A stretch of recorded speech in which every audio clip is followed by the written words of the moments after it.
Business budgeting में आज का हमारा टॉपिक है प्रोजेक्ट प्लानिंग, परियोजना नियोजन। जैसे कि हम सब जानते हैं कि आज का जो वर्ल्ड है, जो युग है, वो परिवर्तनशील युग है और जिसमें हर पल कुछ ना कुछ चेंजेस हो रहे हैं। इन्हीं परिवर्तनों के क्रम में साइंस एंड टेक्नोलॉजी में अभूतपूर्व विकास, मार्केट में बढ़ती हुआ कंपटीशन और जो ये कंटिन्यूसली चेंजेस आ रहे हैं बिजनेस एनवायरनमेंट में, इसके कारण क्या हो रहा है कि जो प्रोजेक्ट्स हैं, जो परियोजनाएं हैं, उनमें इन्वेस्टमेंट करना बहुत रिस्की हो गया है। इन्वेस्टमेंट में रिस्क बढ़ गया है। इसलिए जब एक इंडस्ट्रियलिस्ट जो होता है, उद्यमी होता है, वह किसी परियोजना को हाथ में लेता है तो उसके लिए बहुत ज़रूरी हो जाता है, आवश्यक हो जाता है कि वह उस परियोजना के सफल होने की संभावनाओं के संबंध में एक डिटेल में जांच पड़ताल करे, छानबीन करे और उसकी फिजिबिलिटी को अच्छी प्रकार स्टडी करे। उसके बाद ही उस प्रोजेक्ट को या परियोजना को स्टार्ट किया जाए और प्लान्ड वे में, नियोजित ढंग से उसको टाइमली पूरा किया जाए। इसको हम इस प्रकार कह सकते हैं कि किसी भी विनियोग अवसर का लाभ उठाने के लिए जो भी परियोजना तैयार की जाती है, जो भी प्रोजेक्ट बनाया जाता है, उसको सक्सेसफुल करने के लिए या उसकी सफलता के लिए ये ज़रूरी है कि उसका समुचित नियोजन और साध्यता अध्ययन किया गया हो, यानी कि प्रॉपर वे में प्रोजेक्ट प्लानिंग होनी चाहिए और फिजिबिलिटी स्टडी होनी चाहिए। तो बेसिकली हम आगे डिटेल में फिजिबिलिटी स्टडी को भी पढ़ेंगे, लेकिन आज जो मैं आपको एक्सप्लेन करूँगी वो है प्रोजेक्ट प्लानिंग, परियोजना नियोजन। तो सबसे पहले देखते हैं कि होता क्या है परियोजना, क्या अर्थ है परियोजना का। एक परियोजना एक विशिष्ट क्रिया है, एक एक्टिविटी है जिस पर आय की प्रत्याशा में धन व्यय किया जाता है। इसलिए क्या होता है, इसमें एक स्टार्टिंग पॉइंट होता है, प्रारंभ बिंदु होता है, और एक एंड पॉइंट होता है, अंतिम बिंदु होता है। और यह एक विशेष उद्देश्य की प्राप्ति के लिए अभिप्रेरित होती है। जो भी प्रोजेक्ट होता है एक विशेष ऑब्जेक्ट के लिए होता है। इसके अलावा क्या होता है, एक परियोजना की एक भौगोलिक स्थिति होती है। भौगोलिक स्थिति होती है जो जनसंख्या के एक वर्ग के लिए लाभदायक होती है, यानी किसी एक पर्टिकुलर सेक्शन ऑफ पॉपुलेशन के लिए वो हेल्पफुल होती है, प्रॉफिटेबल होती है। और परियोजना को क्रियान्वित करने के लिए क्या ज़रूरी है, इसकी एक अथॉरिटी होती है। परियोजना को क्रियान्वित करने के लिए इसकी एक सत्ता होगी हमेशा। और जहाँ तक संसाधन आवंटन के पॉइंट ऑफ व्यू से अगर हम इसको देखते हैं तो परियोजना को पूंजी विनियोजन का एक प्रस्ताव कहा जा सकता है, जिसका उद्देश्य क्या है, उसका उद्देश्य है एक निश्चित समय की अवधि में, यानी एक पर्टिकुलर, एक डेफिनेट टाइम पीरियड में जन समुदाय को, यानी कि पब्लिक को गुड्स एंड सर्विसेज प्रदान करने के लिए सुसाध्यताओं को विकसित करना। अब मान लीजिए कि एक भवन का निर्माण हो रहा है, यानी कि बिल्डिंग बन रही है, या कोई कारखाना है, फैक्ट्री को इस्टेब्लिश हो रही है, या फिर कोई एक स्कूल को इस्टेब्लिश किया जा रहा है, या एक शताब्दी समारोह का आयोजन हो रहा है, या मेट्रो रेलों को चलाना है। तो ये सभी जो प्रोजेक्ट्स हैं, ये क्या है, एग्जाम्पल है, ये प्रोजेक्ट्स के उदाहरण हैं। जब हम कहते हैं ना प्रोजेक्ट प्लानिंग, परियोजना, तो ये जो मैंने आपको बताया ये सारे इनके उदाहरण हैं। परियोजना को परिभाषित भी किया है बहुत सारे इकोनॉमिस्ट में। इसमें जो इम्पोर्टेंट परिभाषा है वो देखिए,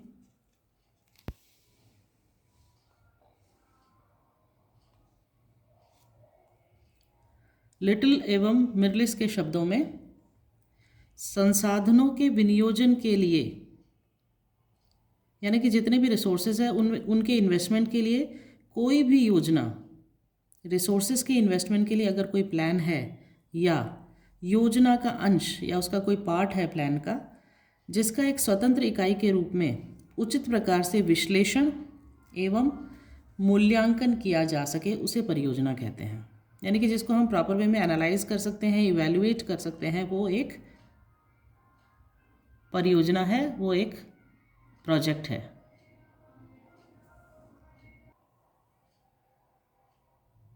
परियोजना को देखिए, हम शॉर्ट में अगर कहना चाहें तो इस प्रकार भी परिभाषित कर सकते हैं या डिफाइन कर सकते हैं इसको, कि परियोजना एक स्पष्ट परिभाषित उद्देश्यों की प्राप्ति के लिए, यानी कि एक जो डेफिनेट ऑब्जेक्टिव्स हैं उनको अचीव करने के लिए एक विशिष्ट कार्य है, एक स्पेशल वर्क है, जिसके क्रियान्वयन के लिए समय एवं संसाधनों की आवश्यकता होती है।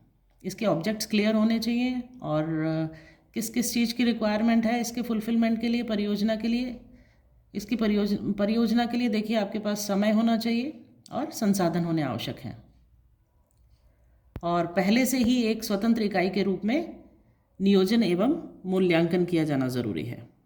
ये सारी इंपॉर्टेंट चीज़ें हैं प्रोजेक्ट प्लानिंग में। एक ऑब्जेक्टिव होना चाहिए, निश्चित समय, डेफिनेट समय होना चाहिए, रिसोर्सेज के अवेलेबिलिटी होनी चाहिए, और एक इंडिपेंडेंट यूनिट के रूप में वो प्लानिंग और इवैल्यूएट किया जा सके, ऐसा होना ज़रूरी है, तभी हम उसे परियोजना नियोजन कहेंगे। अब देखते हैं हम आगे की क्या क्या मूल विशेषताएं हैं परियोजना की, basic characteristics of project. Characteristics में सबसे पहले है पूर्व निर्धारित उद्देश्य, यानी कि जो भी परियोजना है, प्रत्येक परियोजना जो होती है उसका एक विशिष्ट उद्देश्य होता है, एक ऑब्जेक्ट होता है, और ये जो उद्देश्य है सामान्य आर्थिक विकास के लिए हो सकता है, किसी क्षेत्र का औद्योगिक विकास हो सकता है, किसी विशेष उद्योग का विकास हो सकता है, या किसी प्लांट का एस्टैब्लिशमेंट हो सकता है, संयंत्र की स्थापना, भवन निर्माण, कुछ भी हो सकता है। और जैसे ही इस ऑब्जेक्ट की प्राप्ति हो जाती है, उद्देश्य की प्राप्ति हो जाती है, प्रोजेक्ट कंप्लीट हो जाता है। सेकंड कैरेक्टरिस्टिक क्या है? समय परिप्रेक्ष्य, यानी जो एक प्रोजेक्ट है वो किसी एक विशेष पर्टिकुलर, या हम कह सकते हैं एक डेफिनेट पीरियड में पूर्ण हो जाने की अपेक्षा की जाती है उससे। ये जो प्रोजेक्ट है कुछ पीरियड के लिए होता है, जैसे हो सकता है एक प्रोजेक्ट 5 साल के लिए, 2 साल के लिए है, 1 साल के लिए है। इसके प्रारंभ करने एवं पूर्ण होने की एक निश्चित तिथि होती है, पहले से डिफाइन होता है कि कब ये स्टार्ट होगा प्रोजेक्ट और कब कंप्लीट होगा।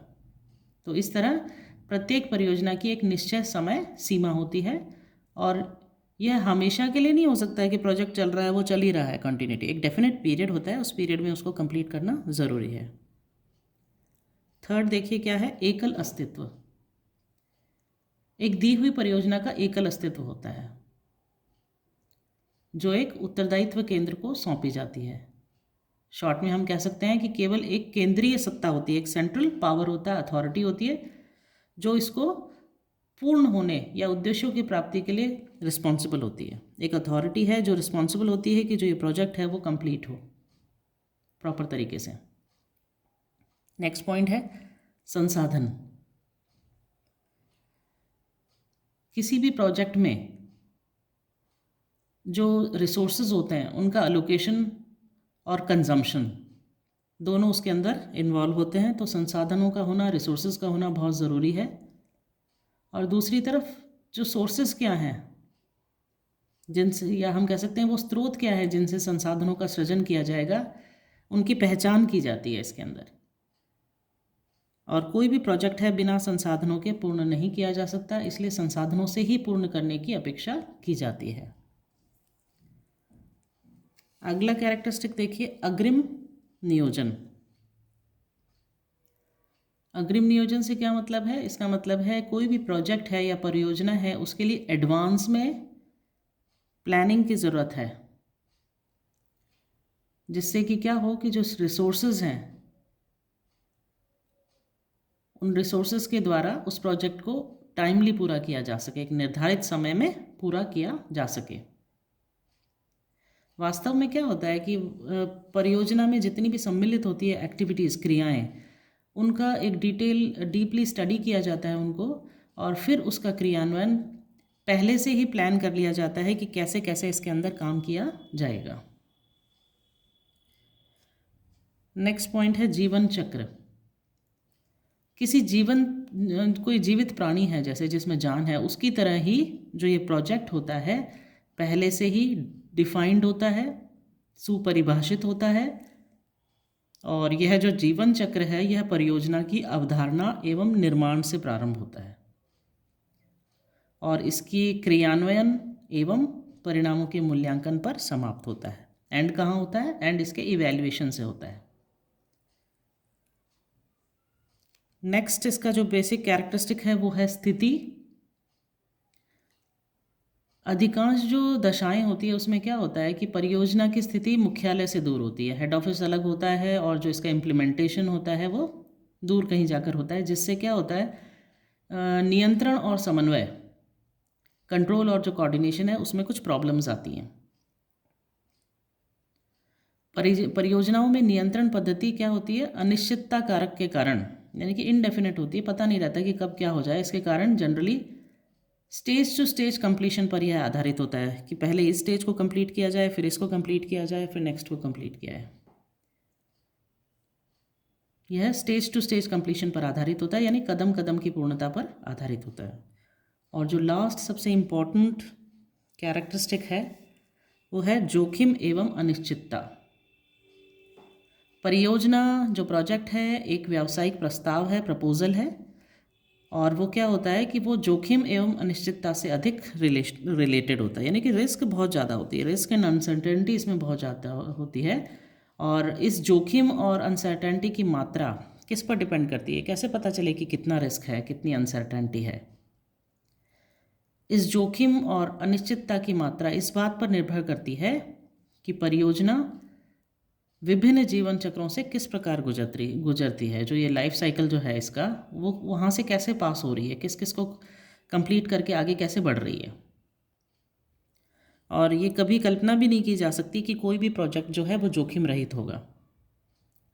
कोई भी प्रोजेक्ट होता है ये तो डेफिनेट है कि उसके अंदर रिस्क ज़रूर होता है, अनसर्टेनिटी ज़रूर होती है।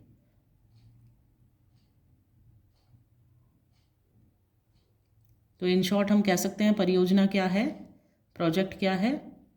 ये परिभाषित उद्देश्यों की प्राप्ति के लिए, परिभाषित यानी कि जो डेफिनेट ऑब्जेक्टिव्स हैं जो पहले से डिसाइडेड है, उनके ऑब्जेक्टिव्स की प्राप्ति के लिए एक विशिष्ट कार्य है और जिसके क्रियान्वयन हेतु कुछ समय एवं संसाधनों की आवश्यकता होती है। इसका पहले से ही एक स्वतंत्र इकाई के रूप में नियोजन एवं मूल्यांकन किया जा सकता है।